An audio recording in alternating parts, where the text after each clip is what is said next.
Assalomu alaykum va rahmatullohi va barakatuh. Hurmatli tadbirkorlar, salomatmisizlar, do'stlar? Hamma salomatmi? Xo'p, bugun sizlar bilan yana bir fikr almashmoqchiman. Yaxshi bir instrument. Bizda jamoamizda bir yaxshi odat bor, yaxshi fikr bor. Charchamayapsanmi deb savol berilsa, nima? No deymiz. Nima u charchash? Yoki qanday bo'ladi u charchash degan narsa? Bo'ladi degan narsa tug'dirib olganmiz miyamizda. Charchamayapsanmi? Nima u? Qanday narsa? Degan savol beramiz birdan. Bu yaxshi narsa.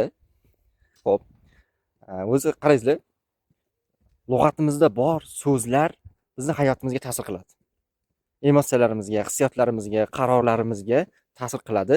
Lug'atimizda bor so'zlar, lug'atimizda yo'q so'zlar bizga ta'sir qilmaydi. Misol uchun, detskiy travma degan narsa chiqib keldi yaqin vaqtda. Undan oldin bu so'z yo'q bo'lishidan oldin men hech kimdan eshitmaganman.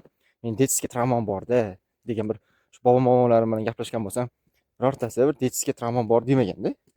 Demak, shunaqa xulosa qilsak bo'ladi.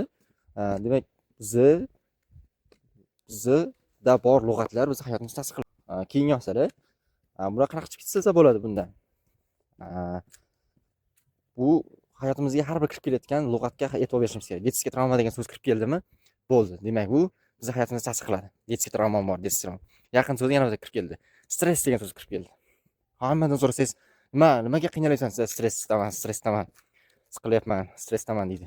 Lekin u stress so'zidan oldin, kirishdan oldin hech kim stressdaman demasdi. Qiynalyapman, hali muammolarim bor deydi.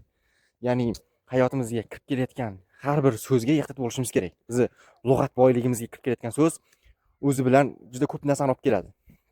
Juda ko'p narsa. Bloger so'zi bilan qancha narsa kirib keldi, Vine so'zi bilan qancha narsa kirib keldi.